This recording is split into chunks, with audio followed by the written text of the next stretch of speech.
Hi అండి, welcome to Ahan TV. ఈరోజు మనం మాట్లాడుకుపోయే టాపిక్ బాప్టిజం ఇచ్చే యోహాను జన్మను దూత ప్రకటించటం.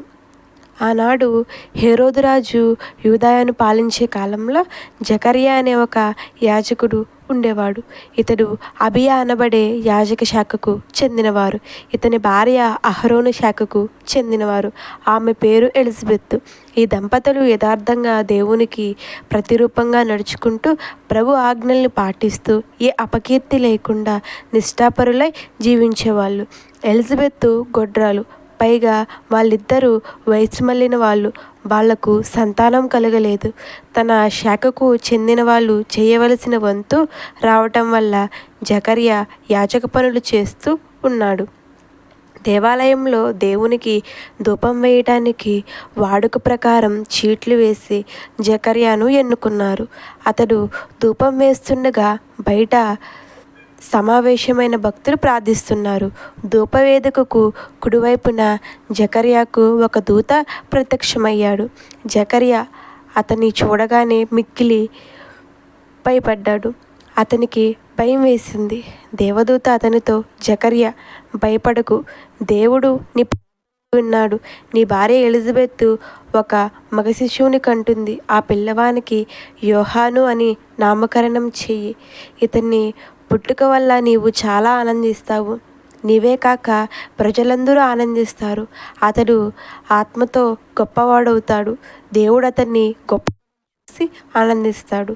అతడు ద్రాక్షరసం కానీ లేక ఇతర రకములైన మద్యపానాల్ని కానీ ముట్టడు.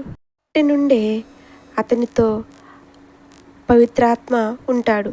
ఇజ్రాయేలు ప్రజల ప్రభువైన దేవుని దగ్గరకు ఇతడు చాలామంది ప్రజల్ని తీసుకువస్తాడు. తండ్రుల హృదయములను పిల్లల వైపు మళ్లించడానికి, దేవుడు నమ్మని వాళ్లకు నీతిమంతుల జ్ఞానము సంపాదించేటట్లు చేయటానికి, రాకకు సిద్ధపరచటానికి ఇతడు ఏలియాలో ఉన్న ఆత్మబలంతో ప్రభు కన్నా ముందుగా వెళ్తాడు అని అన్నాడు. జకర్యా దేవదూతతో, మీరన్న విధంగా జరుగుతున్న దానికి నిదర్శనమేమిటి? నేను ముసలివాణ్ణి, నా భార్యకు కూడా వయసు మళ్ళింది అని అన్నాడు జకర్యా.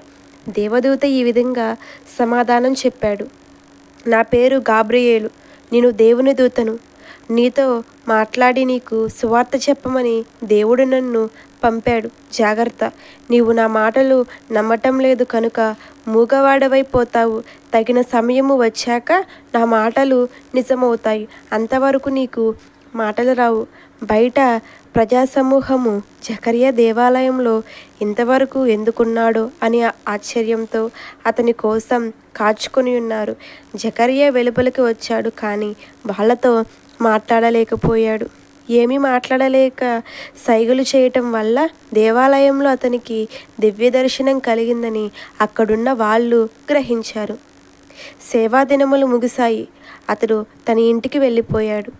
కొన్ని రోజుల తర్వాత అతని భార్య ఎలిజబెత్ గర్భవతి అయ్యింది. 5 నెలల దాకా ఆమె గడప దాటలేదు. ప్రభువు ఈ దశలో నాకు ఈ గర్భం ఇచ్చి నన్ను అనుగ్రహించాడు. నలుగురిలో నాకున్న అవమానం తొలగించాడు అని ఆమె అన్నది.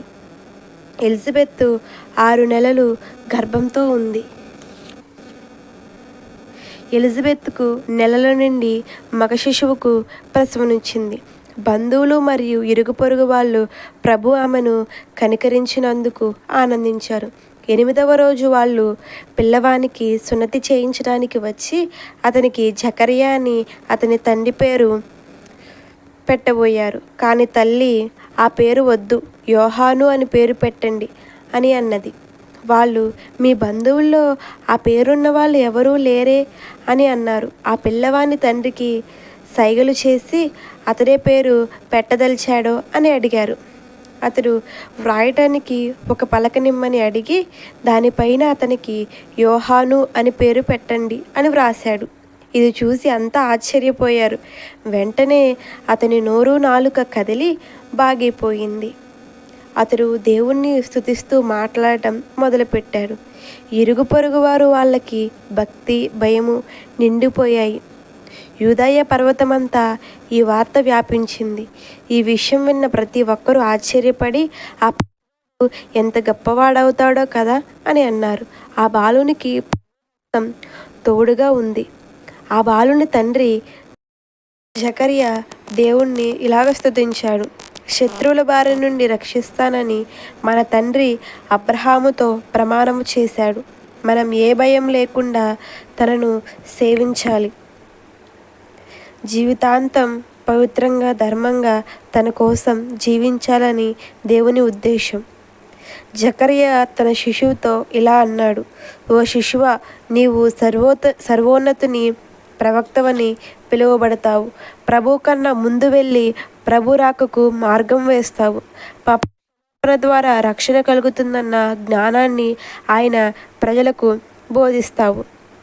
యోహాను పెరిగి పెద్దవాడై ఆత్మలో బలం పొందాడు. ఇజ్రాయేలు ప్రజలకు బోధించే సమయం వచ్చేదాకా యోహాను ఎడారిలో జీవిస్తాడు. ఓకేనండి, బాయ్.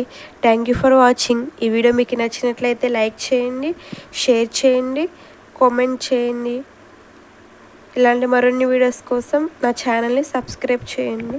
ఓకేనండి, బాయ్.